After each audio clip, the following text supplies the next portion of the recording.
everybody, Ericka Redic with Generally Irritable, coming to you today with a fun and kind of interesting episode of Generally Irritable today. So I've got author Joe Covais with me today, and we're going to be talking about his third book.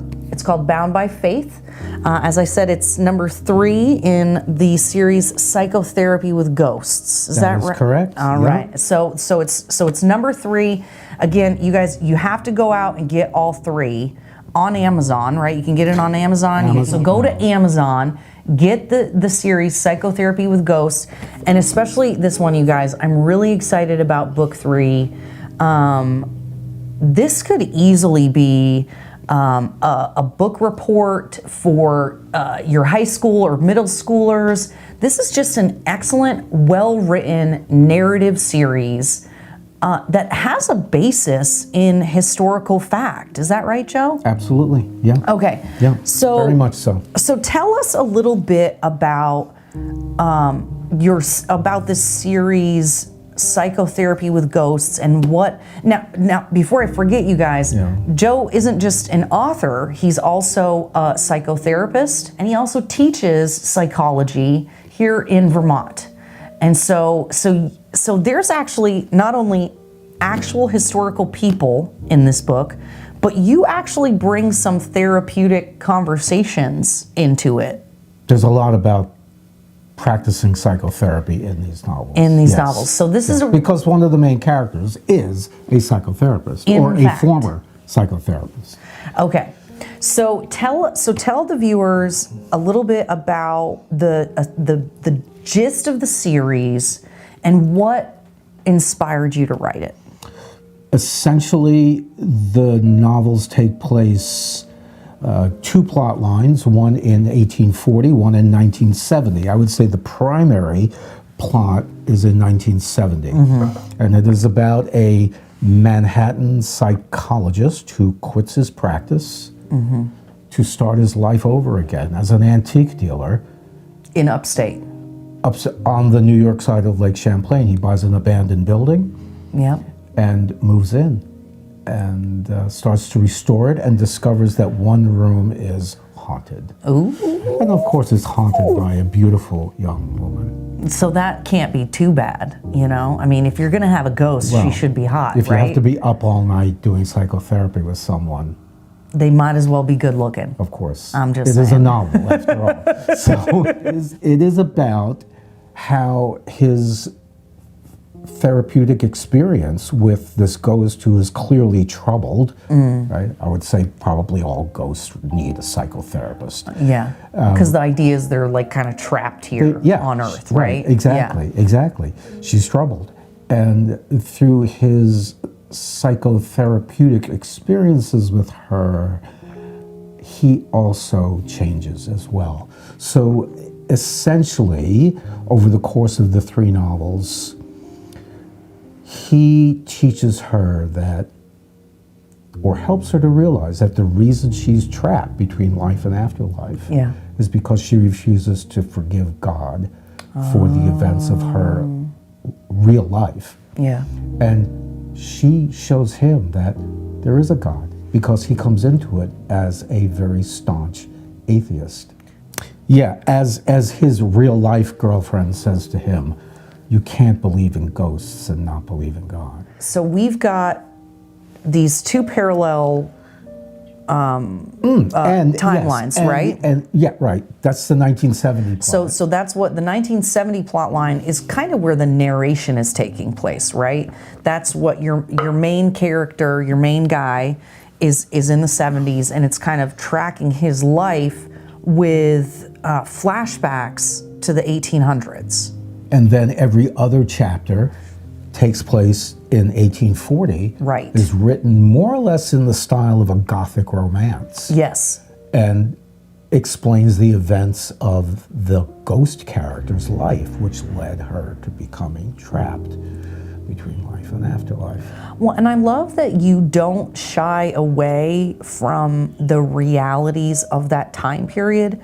So sometimes when you read books, they will whitewash, or they will, just sort of ignore facets of what life was like back then. So as an example, in this book, with a couple of the characters from the 1800s, right? So you've got, I don't want to spoil anything. All right, don't you dare. I know, but you've got one character as an example who has a slave, who has a servant with her. Yeah. And you don't shy away from this, how uncomfortable it was for this Southern girl to bring her slave up north, and that how she was looked at a certain kind of way, and how even Tildy changed in that, how being in a different environment helped her realize that she wasn't being treated well, and that she did not have to be, she didn't have to accept being treated as a slave. Neither one of them had ever been out of South Carolina before. So they had no idea of what to expect when they got to Albany, New York. Right. Which was a pretty strong abolitionist city in those days. Was it? At the time, sure. So that part of it is true. That part of it is true, yes. I mean, so was it intentional that you made, that you brought these uncomfortable conversations to, because you didn't have to talk about that stuff. You didn't have to make that a part of the book. I didn't. What in fact happened was not really intentional from the get-go. Mm-hmm. What in fact happened was, in my research about the Albany Female Academy, which was a real, very prestigious school at the time, I noticed, I got hold of a list of graduates from the 1830s and 40s, and I noticed that there was more than a few from the South, from one in particular from Charleston, South Carolina. Yeah. And it occurred to me, if she came up here from Charleston, South Carolina, it would be highly probable that she would have had at time, because she would have come from a wealthy family. That meant they would have been a slaveholding family. That meant she would have had a personal servant. Yeah. And in all likelihood, that personal servant would have come with her. And that would have introduced some very awkward social situations. Yeah. In that, I feel like that period of right about 1970 was sort of a pivot point in our culture today. Yeah. So much of what we live with today was new and trendy and progressive in 1970. Yeah. They're trying to figure it out, right? There's a new expectation that the characters are wrestling with. They are trying to figure it out. Yeah. Yeah. And they kind of all agree that the best conclusion for all of us is this kind of casual sex world with the pill. And, I have to admit that looking at society, looking at the course of the last 60 years, it hasn't worked out well. Yeah. I don't think so, but I don't want to get all preachy and heavy about this either, because we're not supposed to. It's not supposed to be that kind of a book. But I have to admit that is kind of implied. Well, and I think, just because we call the question and just because we want to have the conversation doesn't make it preachy. I think it's a question worth asking. Are we better off for the free love, free sex movement? And I mean, statistically, well, if you read this book, the answer is no. But I'm 65. I probably wouldn't have said that when I was 25 or 35. When we're looking at characters like David, right? So he's this psychotherapist, and he's trying to figure out his own way in the world, and what does he want to do now, right? He's having midlife crisis isn't the way to say it, but finding your place in the world, figuring out what that looks like, how you want to interact with people. I feel, isn't that the struggle we're all supposed to go through into adulthood? Questioning those things? I don't know if we're supposed to, but it seems like we do. Yeah. And what he finds is that he's living and has led a spiritually desolate life. And doesn't really feel that good. Well, and that's some of that free sex, free love stuff, right? It sort of leaves you empty. Right, but if he's going to be hip and sophisticated and an intellectual, he doesn't have much of a choice. Because hip, sophisticated, intellectual people would feel that way. And you've even mentioned you feel like your field of psychology, psychotherapy, has kind of been taken over by this cultural, like it's less therapeutic than it is a forcing of beliefs from the culture. Well, I would say that in many cases it is true. Yeah. That the field has a decided perspective on things.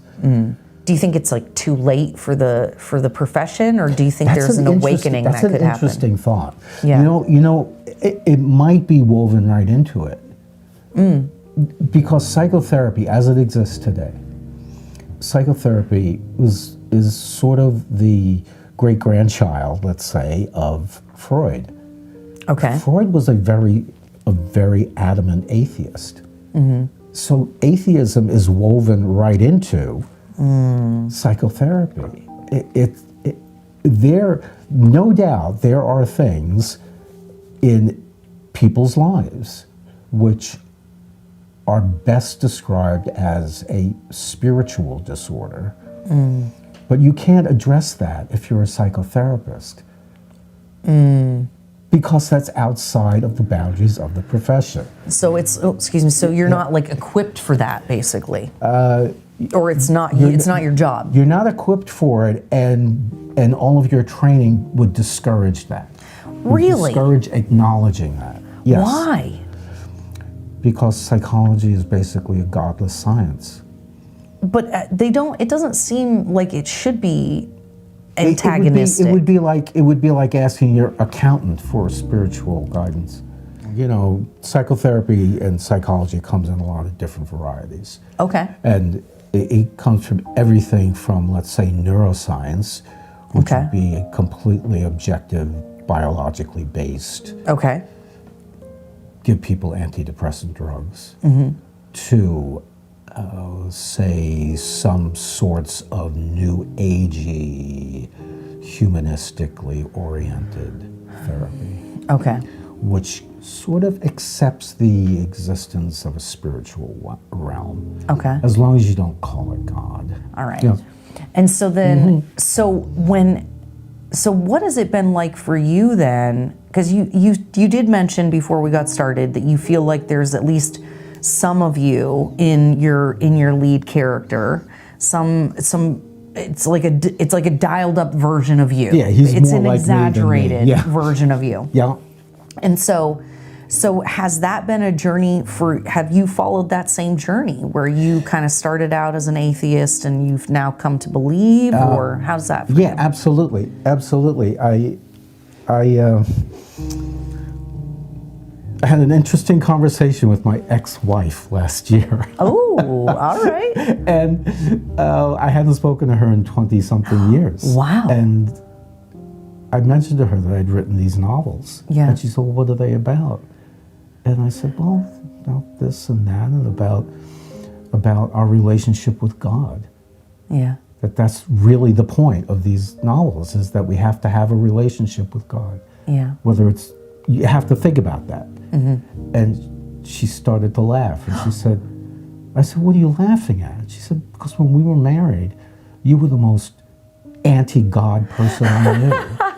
So what was her reaction?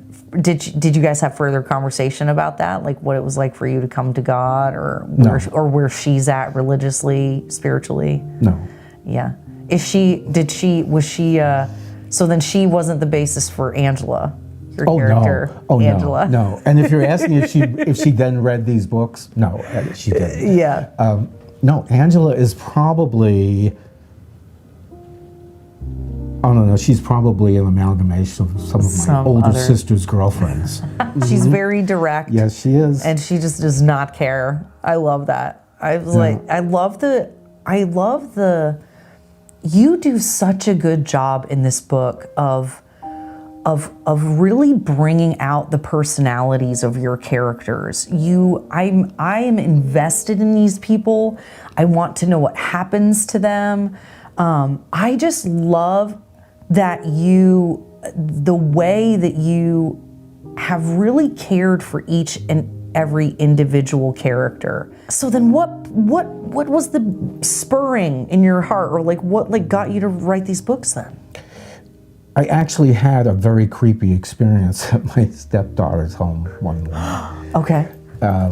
And it left me with the idea of how interesting it would be to sit down and have psychotherapeutic conversations with a ghost.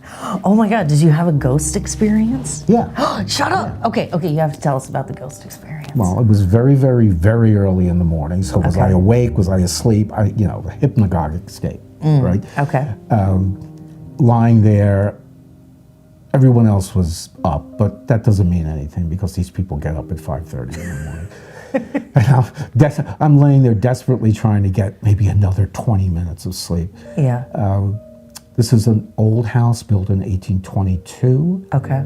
A cat can't walk across the room without floorboards creaking. And I was laying there and I had a very, very, very distinct feeling that someone had come in the room through the doorway and walked around the perimeter of the room and up beside me, leaned over me, brought their face right before my face, held it there for a moment, then straightened up, turned around and walked out. Oh my God. Okay, and you were not sighted at this point? That's right. Yeah. Okay, because so you haven't been blind your whole life. No. You gradually lost your sight.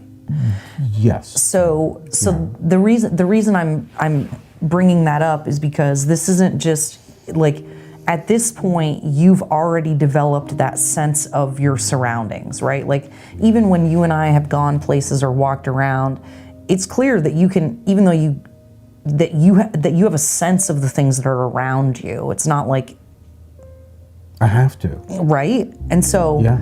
So I can't depend on eyesight for that. So I have to depend on the slope of the ground and the smells and the wind direction and what I hear. Exactly. Like so you have these heightened senses, and then you feel a presence. And I'm assuming you talked to your stepdaughter and she said, no, nobody was in your room.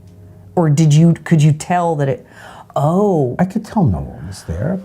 Because hold on, you just said the floorboard wasn't creaking. Right, exactly. Sure. Wow. Yeah, because I've had the grandkids come in, sneak in, like, let's scare them. I sit up and scare them. All right? I can tell. They're not kidding anyone. Yeah, they're not going to creep in there. So this experience was very much like one experience much earlier in my life. Okay. And that I had no question, but that was a paranormal experience. And did you ask your stepdaughter, like, is this house haunted? Did you say anything to her about it? At the time, I don't think I did. Okay. No. I just remember that the idea really stuck in my craw. Yeah. And so this was at Christmas time. Okay. And my late wife stayed there for another few weeks. So I was home alone in Burlington, Winooski, where I was living at the time. Yeah. And by then I had gotten this idea, what would it be like? And I just started writing something. And I didn't intend to write one novel or two or let alone three. Yeah. I felt really very self-conscious about writing fiction at the time because of the feeling like, well, every little word exposes me. Right? It's like bearing my soul to public scrutiny. Oh yeah, that's what being an artist is. And I guess to some extent that's true, but it's like, get over it. Yeah. You want to write something or not? Yeah. Because if you don't get over it, well, you may as well just stop. Well, I'll tell you, I used the word driven. And I did feel driven to write. Isn't that fascinating? This story, and I found it to be a very emotionally intensive experience.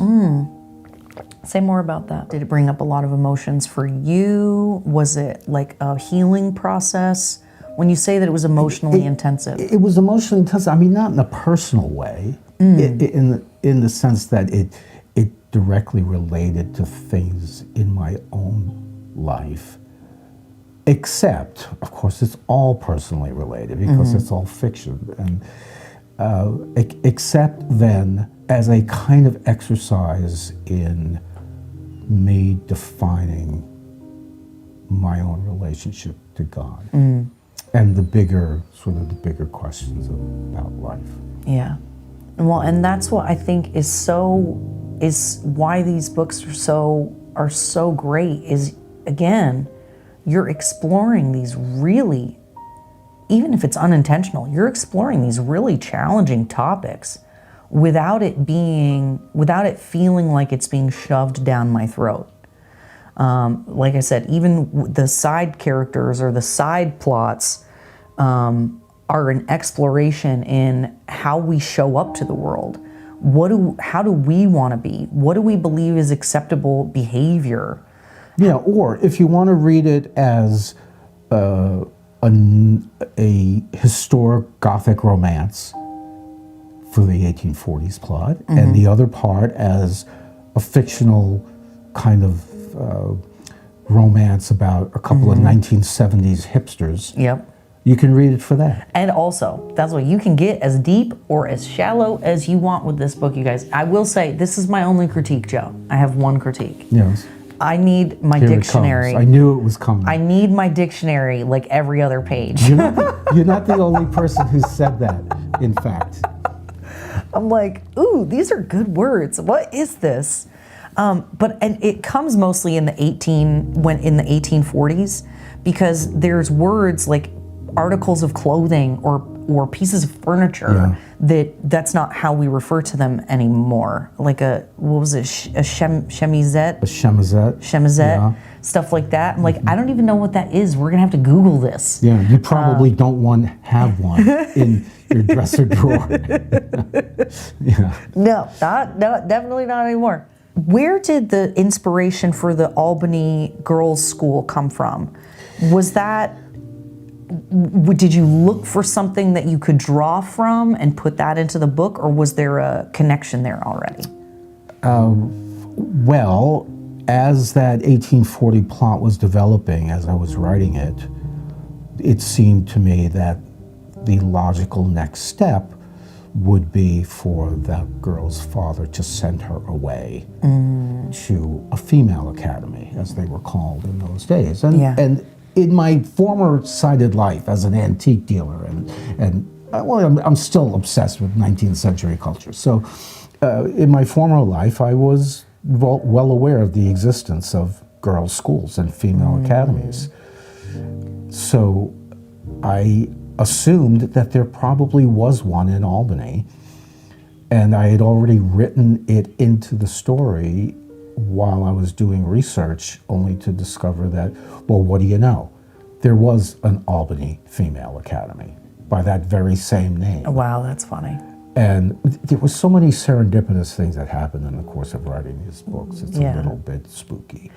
So there really was an Albany Female Academy. Yeah. And it also, one of the instructors there was also one of the first daguerreotypers in America. Daguerreotype being the very first photographic process. And so you have a photograph from that school, is that right? I have a sampler Okay. from that school. Got it. So it was, the Albany Female Academy covered the grades from probably something like second or third grade to high school. Okay. So more or less the ages from 9 or 10 or 11 to 16, 17 or 18. Things were not as tightly stratified then. Got it. With these things. And it was a private school, very private school. Yeah. Well, for the first 2 years, all of the students were required, amongst other things, to take twice weekly classes in needlework, as in embroidery, Okay. cross stitch, petty point, these sorts of things. Yep. And at the end of these, they were required to produce a sampler. Okay. So I've actually found one that was completed in Oh, sorry. 1834. Cool. And so just another one of those not so coincidental things that have happened Yeah. in the course of working on this. Well, and I've loved, you have a pretty impressive collection of antiques, antique clothing, furniture, and things like that. And so your main character is an antique dealer from New York City. We can tell by your accent that you are not a Vermonter. Oh. I know, it's You shocking. know, I knew you would bring that up. And you want to know the other thing? Yeah. So these novels are about a psychotherapist who becomes an antique dealer, Yep. right? Yep. It was not until all three were published, and I'm speaking with someone, and they say, well, isn't that funny? You were an antique dealer who became a psychotherapist. Oh, yeah. Right? But you would think that would have occurred to me. But no. Well, that's why I think when you blind said spot. are you making a pun? No. Is that a pun? No. Is that a blind pun? It's a psychological expression. Blind spot. Yes, a blind spot, I know. We were joking. You're making fun of my disability. That's I know. so ugly. We were talking before we got started about how we can't take ourselves too seriously, and you made some joke, and I was like, I can't laugh at that. I'm not allowed to laugh at these things, and I just think that's one of the things that is that I love about you, Joe, is you have this irreverence that, not that we can't take life seriously, right? Like, life is serious and there are serious conversations. You know what? In life, everything comes down to one or two responses. You can either cry about things or laugh about things. Yeah. I think it feels better to laugh about things because there's some things you just have to cry about. You can't avoid it, Yeah. right? Yeah. Laughing would be a completely inappropriate response and an impossible response. But usually it's not impossible. Yeah. So, given the choice, laugh or cry, what do you want to do? Laugh. Well, let's not take ourselves too seriously. Oh my God, it's so true. Well, and I just think that if we, much like the point of psychotherapy, to me, and I could be, maybe I've got this wrong, but to me, the point of any kind of therapy is to come into right relationship and right perspective with your feelings or a circumstance or a person. And when we insist on making everything heavy and hard and the end of the world or traumatic, it's like, no, we have to be able to shift that if we hope to have a genuine therapeutic outcome. Is that would you agree? Is that reasonable? I would say that's reasonable, and I would agree with it. Yeah. Sure. Yeah. It can't be heavy all the time. And so I even see that in your characters, in the way that David is interacting with the people. He has that same sort of irreverence. I think that maybe that's not the right word, but he has that same sort of. He has these funny little quips and asides and a disarming of that weight and that seriousness. You think so? I honestly, I can't think of an example of what you're describing, but you find it. Oh, yeah. So that's... When we're talking about heavy things going on in the world today, you have that same sort of practical irreverence that I think is really needed. I think everybody needs a psychotherapist who can take teach that them as a how to have that compliment. attitude. No. Yeah, no, it definitely is a compliment. Yeah, and I feel like the psychotherapist in the story addresses that. He's like, yeah, this sucks, or this thing that happened sucks, but look at the practical outcomes of it. So that's why I think that you're demonstrating psychotherapy even in your book, and I don't know if that was intentional, but No, it wasn't. yeah, it's really well written. And that's what I think, that your characters are so available to the reader to see themselves in, or to have, I've had a similar situation or a similar reaction, and I can see myself in this character. And that's one of the things that I think is so cool, that I don't often get from reading fiction, is that investment and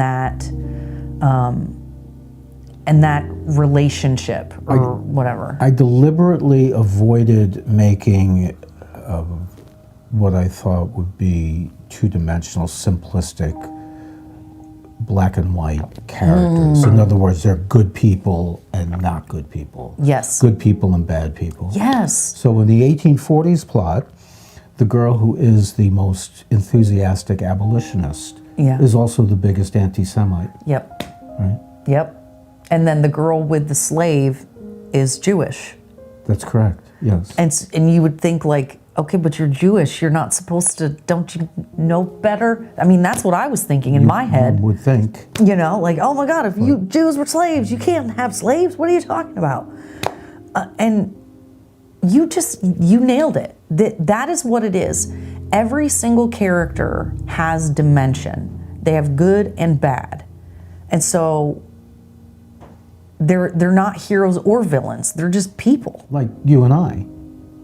We probably, both of us, have lesser qualities.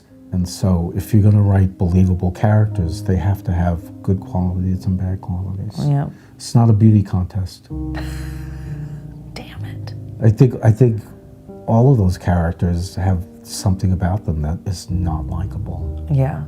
And I like that. that there's something about them which is not likable, because to me that makes them plausible. Yeah. And if they're not plausible, then why are you asking someone to waste their time reading about them? I love this conversation. I love your books. Yes. I want to make sure that our viewers and listeners know exactly where they can go order these and how they can learn more about you, your social media, and stuff like that. So we know they can get the books on Amazon. Yes, they can. The first two books can also be purchased at Barnes & Noble. Oh, okay. Not the third one in paperback form. Okay. But all three are available as Kindles and as paperbacks from Amazon, and in paperback form, the first two from Barnes & Noble. From Barnes & Noble. And Phoenix Books in Burlington has copies of the first two. Okay. Yeah. And then just so everybody knows, in case you know, the last name Covais, Covais. Yeah, Covais. Covais. And if people want to get, or interested to hear a little bit more of a sample of what the insides of the books are like, I would encourage them to go to YouTube to Psychotherapy with Ghosts. Psychotherapy with Ghosts on YouTube. And there is more information, including readings from all three novels. Which is fantastic. Those videos look beautiful. Whoever produced them gorgeous. did a fantastic job. Yeah. So you'll That's have to. the rumor. That's the word on the street. Yes.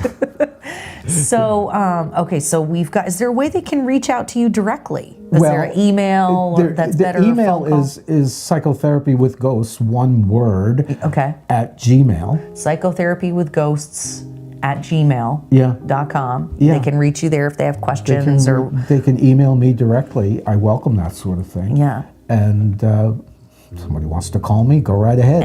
802-864-2822. You heard it here, ladies and gentlemen. So. And I want to really encourage our homeschool audience out there. We've got a lot of folks who homeschool.